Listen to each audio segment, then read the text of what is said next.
In August 1947, a man sat alone in a closed room in Delhi, carefully drawing lines on a map. Before him lay scattered papers, population tables, and a pencil. This man had no understanding of the consequences his pencil strokes would carry. He did not know that approximately 2 crore people would be displaced from their ancestral homes because of these lines. Until recently, he had never visited India, never written a single word about the subcontinent, and had no knowledge of where the vast regions of Punjab and Bengal were situated on the globe. Yet the British government desperately wanted exactly such a person. They needed someone who could draw the ultimate border between the newly forming nations of India and Pakistan. Someone completely neutral, carrying no preconceived bias or historical baggage. Someone who favored neither the Indian National Congress nor the Muslim League. They found their man in Sir Cyril Radcliffe, a highly respected English lawyer considered one of the finest legal minds in Britain at the time. Just weeks earlier, on the 3rd of June 1947, Lord Louis Mountbatten, India's last viceroy, addressed the nation on All India Radio. He announced that the British Empire was leaving India and full freedom would be granted on the 15th of August 1947. However, there was one massive condition. The ancient subcontinent would be divided into 2 separate nations. The British administration argued that no large area with a majority of one community should be forced to live under a government dominated by another community. They believed that partition was the only alternative. By this time, the exhausted British realized they were navigating an extremely volatile situation. Intense communal friction had made the subcontinent increasingly unstable, and they wanted to depart as quickly as possible. In this urgency, they made one of the most consequential decisions in modern history, the formal partition of India. But the challenge extended far beyond simply creating India and Pakistan from British-ruled territories. There were also 565 semi-independent princely states to consider. Many of these rulers were contemplating creating their own sovereign countries, which would have left the geographical map of India riddled with hundreds of independent enclaves. Before the actual partition, a preliminary question arose regarding the official names of both countries. Muhammad Ali Jinnah wanted the names to be Pakistan and Hindustan, objecting to the other dominion retaining the name India. Congress leaders argued that since Pakistan was being carved out of existing Indian territory, the remaining nation had every right to keep its ancient name. Jawaharlal Nehru presented this argument to Mountbatten, who found it historically sound and officially agreed. This decision greatly upset Jinnah, but the far more critical question remained: where exactly would the physical border be drawn? Nehru and Jinnah distrusted each other so deeply that they could not agree on any geographical line. For this reason, the British chose Radcliffe, a man with absolutely no connection to India. When Radcliffe arrived in the sweltering heat of July 1947, he expected months to complete this monumental task. Mountbatten bluntly informed him that he had only until the 15th of August. Radcliffe was given 4 local advisors, 2 from Congress and 2 from the Muslim League, but they constantly disagreed over every detail. The fundamental principle was straightforward: Muslim-majority districts would go to Pakistan, while Hindu and Sikh-majority districts would remain with India. However, the maps available were outdated, and population figures were unreliable for such a precise division. 2 major cities became the biggest challenges. Calcutta was ultimately given to India because of its statistically higher Hindu population and economic significance. Lahore, however, presented a far more complex situation.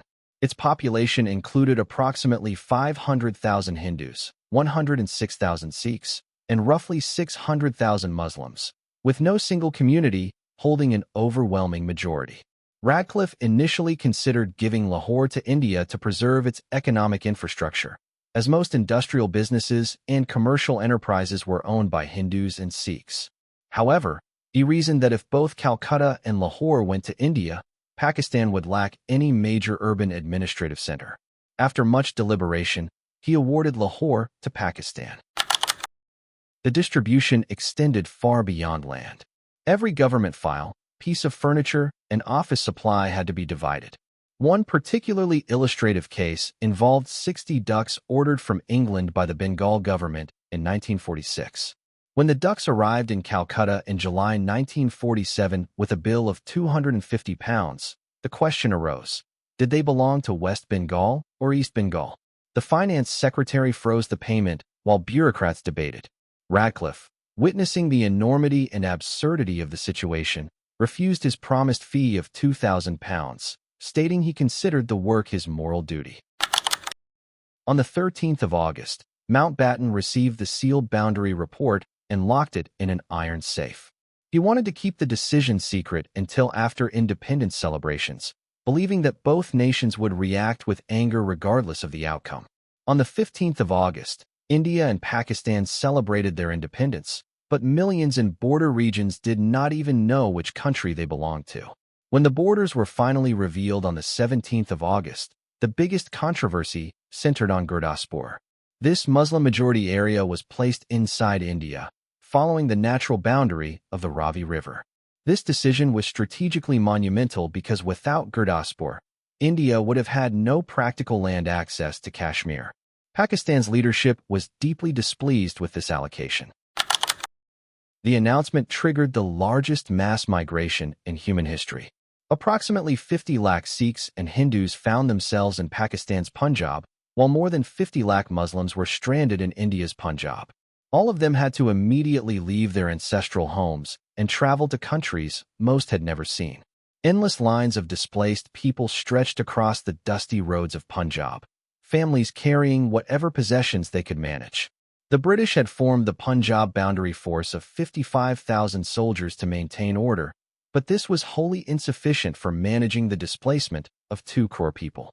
The period witnessed tremendous human suffering, with communities that had lived as neighbors turning against each other in the chaos. While Punjab descended into turmoil, an equally dangerous situation was brewing in Calcutta. Intelligence agencies warned that the city was preparing for retaliatory communal action.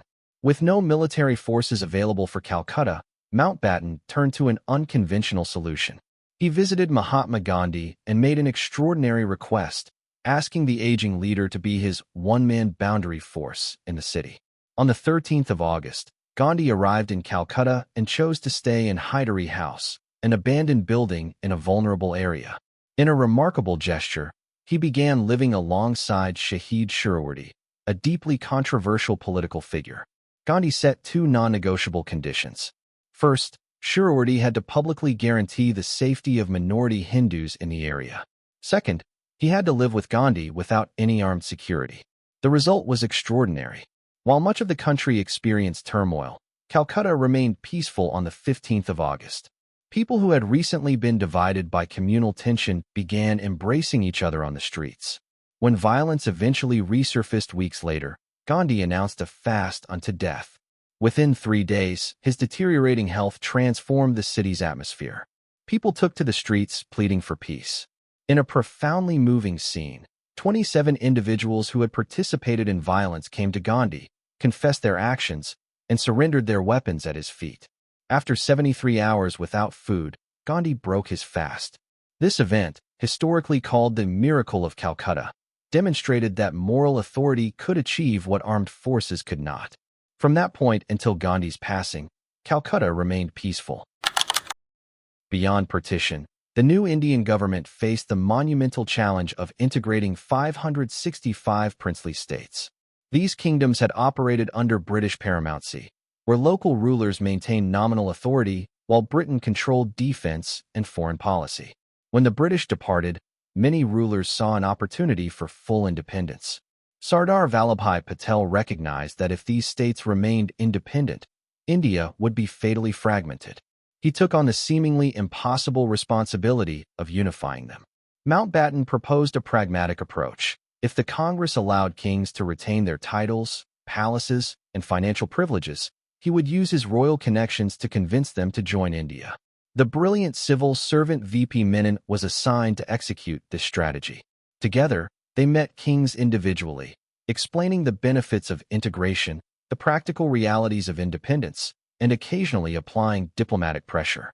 Most rulers eventually signed the instrument of accession, though for many it was deeply painful. Some remarkable episodes occurred during this process. including one Central Indian king who passed away from a heart attack moments after signing, and the young Maharaja of Jodhpur, who briefly pulled a weapon on V.P. Menon in a moment of emotional distress before being restrained by Mountbatten. The coastal state of Junagadh presented a unique situation. Its Muslim ruler governed a population that was 82% Hindu, and the state was entirely surrounded by Indian territory. The eccentric Nawab, influenced by his advisor Shah Nawaz Bhutto, chose to accede to Pakistan. Sardar Patel responded by ordering the Indian army to surround Junagadh's borders. The Nawabs subsequently fled to Karachi, and a democratic plebiscite was held in which 91% of residents voted to join India. Kashmir presented the most complex and consequential challenge. Unlike Junagadh, Kashmir had a Hindu ruler, Maharaja Hari Singh, governing a Muslim-majority population. Hari Singh dreamed of maintaining Kashmir as an independent state, refusing to join either India or Pakistan despite Mountbatten's warnings that indecision would lead to conflict. In October 1947, armed tribal fighters from the northwest frontier invaded Kashmir. As Hari Singh's small state army collapsed, he desperately sought military help from India. The Indian government required him to first sign the instrument of accession, which he did on the 26th of October. The following morning, Indian soldiers landed at Srinagar airport in a dramatic rescue operation. The operation succeeded partly because the invading forces had deviated from their strategic objective of capturing the airport, instead becoming occupied with looting the town of Baramulla. This critical delay allowed the Indian army to secure Srinagar. After months of conflict, a ceasefire was established on the 1st of January 1949, with the line drawn where each army stood at that moment. This became the line of control, leaving Kashmir divided. With the integration of princely states largely complete, India's map began resembling its modern form. French and Portuguese colonial territories along the coast joined in subsequent years. The final major addition came in 1975 when Sikkim joined through a democratic referendum, with an overwhelming 97% voting for integration. The story of modern India's formation is one of profound complexity. The partition brought immense human suffering, while the integration of princely states represented remarkable political achievement. Had Sardar Patel and V.P. Menon not been present at that critical historical moment, India's map would have remained hopelessly fragmented. The fact that both the tragedy of partition and the triumph of integration occurred within the same chaotic timeline makes 1947 arguably the most consequential year in South Asian history. It remains a powerful reminder that the unified nation we know today was neither inevitable nor easily won, but rather the product of extraordinary sacrifice, courage, and statesmanship.